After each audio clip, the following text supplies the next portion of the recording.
जय हिंद साथियों, स्वागत है आप लोगों का अपने यूट्यूब चैनल पर। दोस्तों, आप लोग ये तो पता चल गया होगा कि एसएससी जीडी कांस्टेबल 2022 की वैकेंसी आ चुकी है और ऑनलाइन भी हो रहा है। तो इसी को देखते हुए हमने आप लोगों के लिए जीके जीएस के आज 40 क्वेश्चन लिए हैं, जो कि बहुत ही ज़्यादा इंपॉर्टेंट है। आप इस वीडियो को पूरा देखिएगा।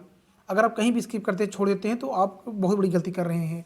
जैसे कि आप जाने हैं साथियों, आपका बीएसएफ, सीआरपीएफ, सीआईएसएफ, आईटीबीपी और एनआईए से एसएसएफ, ये इसी डिपार्टमेंट में ये सब भर्तियाँ होनी हैं और वैकेंसी भी ज़्यादा है। तो आप लोग अभी से ही लग जाइए और कायदे से तैयारी करिए। अपने इस चैनल पर हमें आप लोगों को लगभग सभी सब्जेक्टें पढ़ा देंगे कायदे से। आप लोग यदि चैनल पर रेगुलर रहेंगे तो आप लोग, मैं गारंटी देता हूँ कि आपका 80 से कम नंबर नहीं आने वाला है। तो दोस्तों देखिए, चलिए हम समय ना खराब करते शुरू करते हैं आज का पहला क्वेश्चन।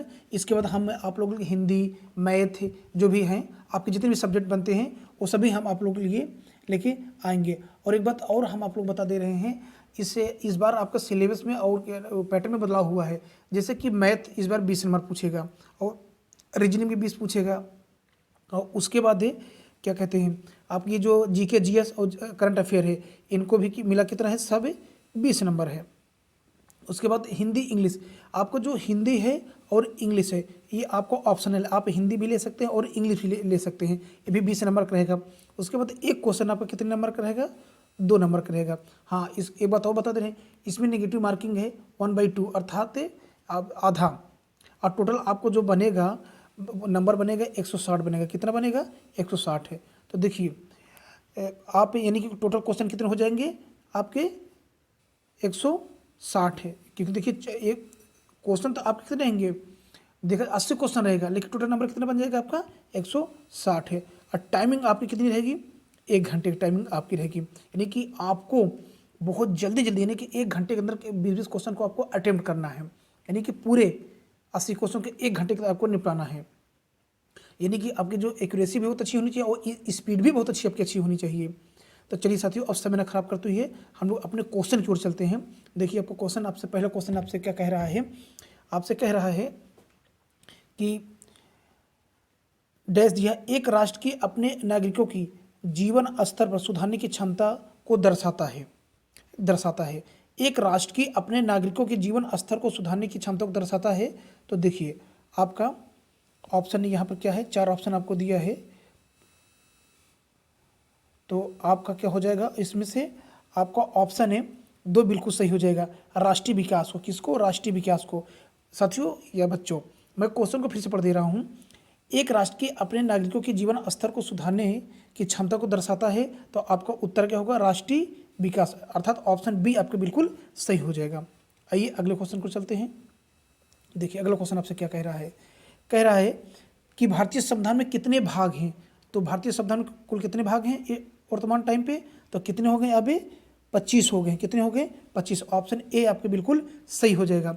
एक थोड़ा इसके बारे में हम आपको व्याख्या करके बता दे रहे हैं। संविधान के निर्माण के समय मूल रूप से संविधान में कितने भाग थे, 22 भाग थे। कितने भाग थे, 22 भाग थे। और 8 अनुसूची और 395 अनुच्छेद थे। लेकिन वर्तमान में आपके 25 भागों में भाग और 12 अनुसूची में लगभग 448 अनुच्छेद हो चुके हैं। कितने हो चुके हैं, 448 से। इस बात को आप लोग नोट कर लीजिएगा, ठीक। इसलिए बहुत बच्चे सोचेंगे 22 कितने है, लेकिन 22 आपका ऑप्शन में दिया भी नहीं है। इसलिए आपका ऑप्शन क्या हो जाएगा, प्रेजेंट टाइम पे 22 भाग हो चुके हैं। आइए अगले क्वेश्चन को चलते हैं। जब संसद सत्र में होता है तो सबसे पहले कौन सा काल शुरू होता है, अर्थात शून्यकाल, प्रश्नकाल, चर्चाकाल, इनमें से कोई नहीं। तो कौन सा काल शुरू होता है, तो सबसे पहले कौन सा काल शुरू होता है, प्रश्नकाल। कौन सा काल, प्रश्नकाल। ऑप्शन 2 आपके बिल्कुल सही हो जाएगा। आइए अगले क्वेश्चन पर चलते हैं, क्वेश्चन नंबर 4 की ओर।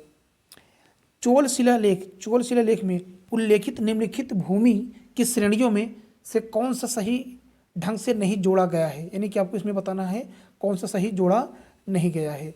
तो आपका ऑप्शन क्या हो जाएगा, चौथा। एक बार हम ऑप्शन को पूरा पढ़ दे रहे हैं। ब्रह्मदेव की को भेंट की जाने वाली भूमि, फिर देवदाना मंदिरों को भेंट की जाने वाली भूमि, तीसरा आपका है शाला भोग एक स्कूल के रखरखाव के लिए भूमि, और चौथा है बिल्ला नौगति जैन संस्थानों को दान दी गई भूमि।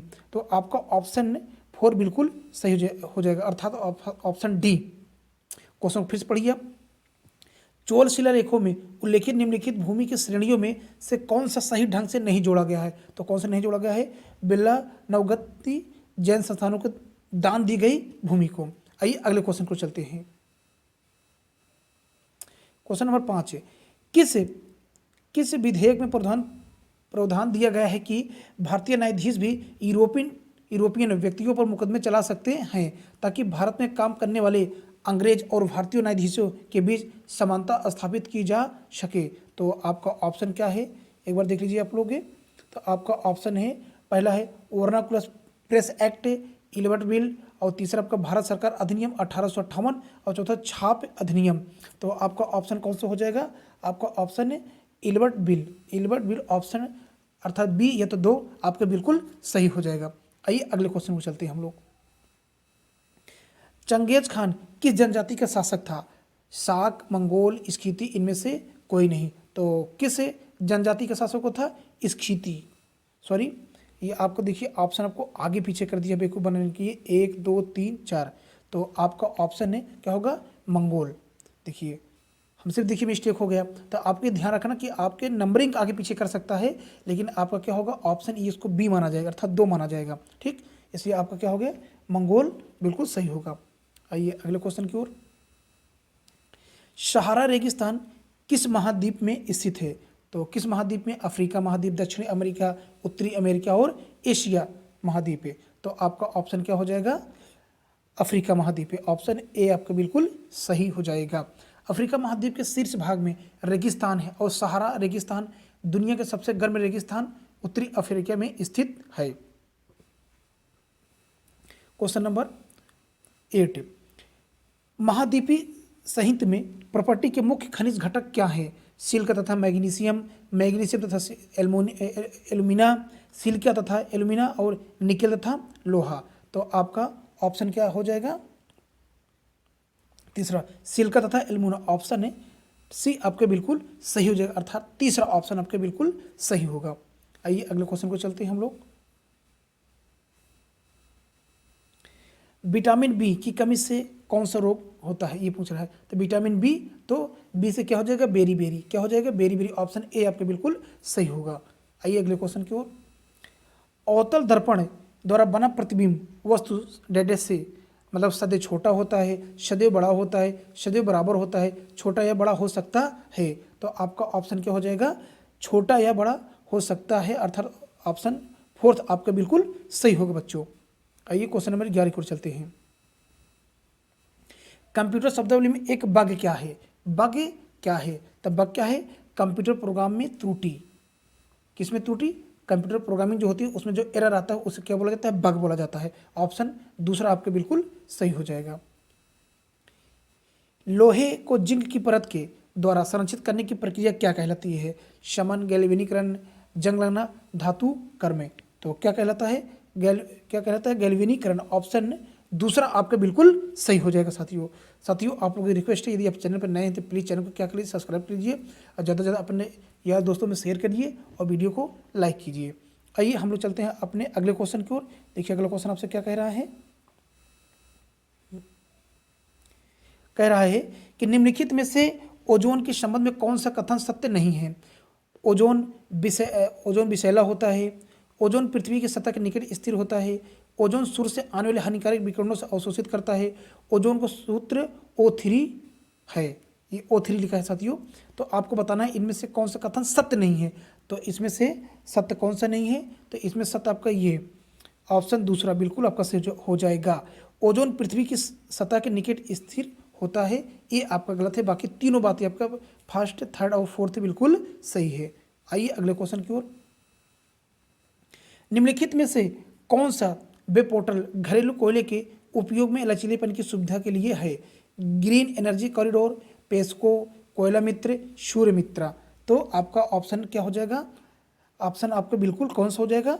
तीसरा, कोयला मित्रा। ऑप्शन सी आपका बिल्कुल सही हो जाएगा। क्वेश्चन फिर से पढ़ दे रहे हैं। निम्नलिखित में कौन सा वेब पोर्टल घरेलू कोयले के उपयोग में लचीलेपन की सुविधा के लिए है? तो कौन है? कोयला मित्र।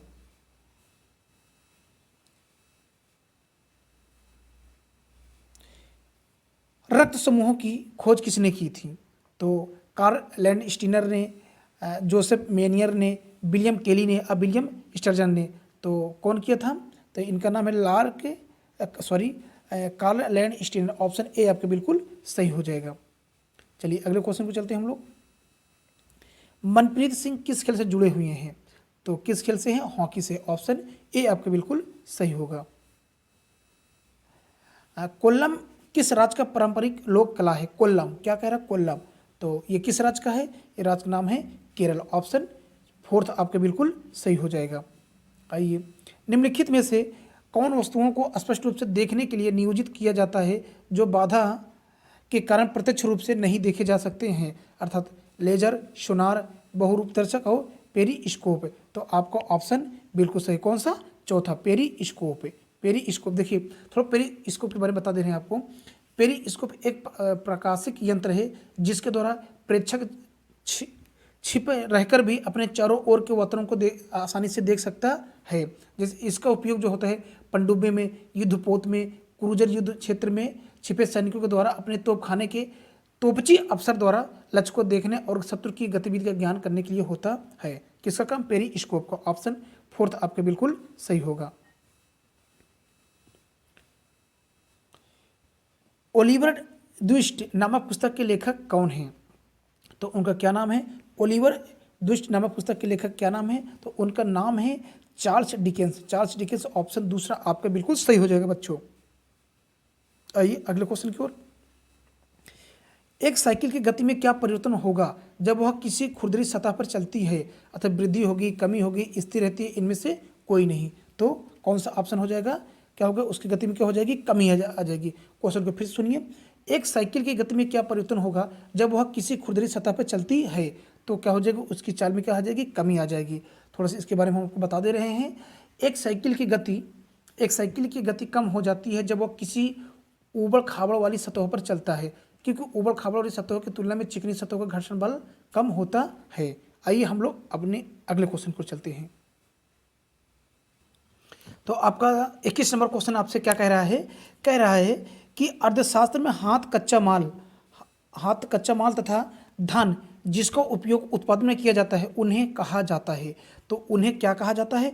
उन्हें कहा जाता है कार्यशील पूंजी, अचल पूंजी, मानव पूंजी, उत्पादन के कारक है। तो आपका ऑप्शन ए बिल्कुल सही हो जाएगा। कार्यशील पूंजी कहा जाता है। आइए अगले क्वेश्चन की ओर। ये क्वेश्चन आपका इकोनॉमिक्स लिया गया था साथियों। निम्नलिखित में से कौन दोनों सदनों को स्थगित कर सकता है? राष्ट्रपति, प्रधानमंत्री, भारत मुख्य न्यायाधीश, सुप्रीम कोर्ट के न्यायाधीश। तो कौन कर सकता है? राष्ट्रपति। कौन कर सकता है? राष्ट्रपति। ऑप्शन ए आपके बिल्कुल सही हो जाएगा। ठीक, आइए अगले क्वेश्चन को चलते हैं। अच्छा, इसके बाद थोड़ा सा आपको हम बता दे रहे हैं। देखिए एक बात, आपका एक शब्द आता है, शब्द टर्मोलॉजी आता है 17 का अर्थ है। कह रहे 17 का अर्थ है दोनों सदनों, यानी लोकसभा राज्यसभा, ठीक है, जो आहूत करता है। तो इनका जो चर्चा होता है आर्टिकल 85 के 2 के ए में इनको पावर है कि ये दोनों क्या करते हैं? दोनों सदनों को स्थगित कर सकते हैं। चलिए अगले क्वेश्चन को चलते हैं। क्या आपसे कह रहा है कि जीवन का संरक्षण तथा व्यक्तिगत स्वतंत्रता भारतीय संविधान के किस अनुच्छेद में दिया गया है? Article 29, article 56, article 21, article 69। तो किस आर्टिकल में चर्चा किया गया है? तो आपका ऑप्शन सी बिल्कुल सही हो जाएगा, अनुच्छेद 21 में, अर्थात ऑप्शन तीसरा आपका बिल्कुल सही हो जाएगा। आइए अगले क्वेश्चन को चलते हैं हम लोग। विश्व के इतिहास में एकमात्र राजा कौन था जिसने कलिंग युद्ध जीतने के बाद क्षेत्र यानी विजय त्याग दिया, क्षेत्र को त्याग दिया था? तो उनका क्या नाम था? उस राजा का नाम था क्या? अशोक। ऑप्शन दूसरा आपके बिल्कुल सही हो जाएगा। देखिए अशोक के 13वें शिलालेख के अनुसार उसने अपने राज्याभिषेक के 8 वर्ष बाद कलिंग युद्ध लड़ा और कलिंग विजय उसकी आखिरी विजय थी। यह युद्ध 261 ईसा पूर्व में लड़ा गया था। अब मौर्य साम्राज्य का विस्तार इसी में सबसे ज्यादा हुआ था। आइए अगले क्वेश्चन को चलते हैं हम लोग। मुगल बादशाहों में आखिरी शक्तिशाली बादशाह कौन था? अकबर, शाहजहां, जहांगीर, औरंगजेब। तो उससे मुगल बादशाह का क्या नाम था? तो उस मुगल बादशाह का नाम था औरंगजेब। क्या नाम था? औरंगजेब। ऑप्शन चौथा आपका बिल्कुल सही हो जाएगा। औरंगजेब भारत का छठा मुगल सम्राट था। उसका शासन लगभग आधी सदी अर्थात 1658 से लेकर 1707 तक चला था और 1707 में ही औरंगजेब की क्या हो गई थी, मृत्यु हो गई थी 1707 ईस्वी में तक चला और उसने कई युद्ध में विजय प्राप्त की और मुगल साम्राज्य का विशाल विस्तार किया। आइए अगले क्वेश्चन की ओर। आपसे कह रहा है, देखिए क्वेश्चन आपका क्या है,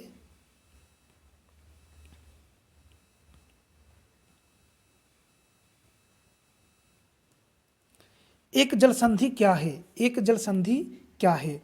तो ऑप्शन आपका है स्थल का एक संकरा भाग जो दो बड़े स्थलीय भागों को एक साथ एक दूसरे से जोड़ता है। दूसरा ऑप्शन है स्थल का एक संकरा भाग जो दो अजल राशि को एक दूसरे से जोड़ता है। तीसरा है पानी का एक संकरा भाग जो बड़ी जल राशि को एक दूसरे से जोड़ता है। और आपका चौथा जो ऑप्शन है आपका पानी का एक संकरा भाग जो दो स्थलीय भागों को एक दूसरे से जोड़ता है। इस संकरा का अर्थ होता है, संकरा का अर्थ होता है बहुत ही कंजस्टेड है, यानी कि ज़्यादा जगह ना हो उसमें, ठीक है। तो आपका ऑप्शन है, सॉरी ये क्या हो गया, तो आपका ऑप्शन तीसरा बिल्कुल सही होगा बच्चों। क्या क्या होगा, पानी का एक संकरा भाग जो दो बड़ी जल राशियों के एक दूसरे से जोड़ता है। चलिए अगले क्वेश्चन पर चलते हैं हम लोग। देखिए कह रहा है विश्व का सबसे बड़ा महासागर कौन सा है, उसका नाम क्या है। तो उस महासागर का नाम क्या है, प्रशांत महासागर। ऑप्शन तीसरा आपके बिल्कुल सही होगा। प्रकाश की कौन सी तरंग दैर्ध्य प्रकाश संश्लेषण के लिए सबसे अधिक उत्क्षेपित की जाती है, यानी श्वेत प्रकाश, नीला प्रकाश, हरा प्रकाश, नारंगी प्रकाश। तो आपका ऑप्शन क्या हो जाएगा, दूसरा, कौन सा, नीला प्रकाश। ऑप्शन दूसरा आपका बिल्कुल सही होगा। आइए अगले क्वेश्चन की ओर। दिल में ऊपर के छोटे छोटे कच्छों क्या कहा जाता है, एटारिया, वेंट्रिकल, सेप्टमस और एरोटा। तो आपका ऑप्शन कौन सा सही हो जाएगा, क्या बोला जाता है, एटारिया। ऑप्शन ए आपके बिल्कुल सही हो जाएगा। देखिए हृदय को 4 कक्षों में विभाजित किया जाता है, जो मनुष्य का हृदय होता है, ठीक। और जो हृदय वाल से जुड़े होते हैं, हृदय के ऊपरी 2 कक्षों को मतलब आर्टरिया कहा जाता है। वो आर्टरिया को बाएं अलिंद और दाएं अलिंद में एक इंट्रेटिकल सेप्टम द्वारा अलग किया जाता है। तो आपका ऑप्शन ए बिल्कुल सही हो जाएगा। देखिए किस यंत्र का प्रयोग यह परीक्षण करने के लिए किया जाता है कि कोई वस्तु अवशोषित है अथवा नहीं है, अर्थात थर्मामीटर, परिसरवा के, ऑडोमीटर, विद्युत दर्शी। तो आपका ऑप्शन क्या हो जाएगा, फोर्थ बिल्कुल सही हो जाएगा। क्या बोला जाता है उसे, विद्युत दर्शी कहा जाता है। आइए अगले क्वेश्चन को चलते हैं। यदि किसी गोली दर्पण का परावर्तक पृष्ठ उत्तल है तो इसे किस प्रकार का दर्पण कहा जाएगा, अर्थात उत्तल दर्पण, अवतल दर्पण, समतल दर्पण, या तो समालोत्तल दर्पण। तो आपका ऑप्शन क्या हो जाएगा, पहला बिल्कुल सही, कौन सा हो जाएगा, उत्तल दर्पण। ऑप्शन ए आपके बिल्कुल सही होगा। निम्नलिखित में से कौन से युग में गलत है, ये कंप्यूटर से लिया गया है आपका। 1 KB में 8196 बीट्स से, 1 KB 8000 बीट्स के बराबर, 1 MB 1024 के बराबर और 1 GB 1024 MB के बराबर। तो इसमें आपका कौन सा गलत है, इसमें आपका गलत है पहला, 1 KB 8196 बीट्स के बराबर नहीं होता है, ठीक है। देखिए ये कंप्यूटर लिया गया है, तो देखिए किलो बाइट यानी डिजिटल सूचना के लिए यूनिट बाइट का एक गुणक है। यूनिट इंटरनेशनल सिस्टम SI में उपसर्ग किलो का मतलब 1000 होता है, क्या होता है, 1000 होता है। चलिए अगले क्वेश्चन को चलते हैं हम लोग।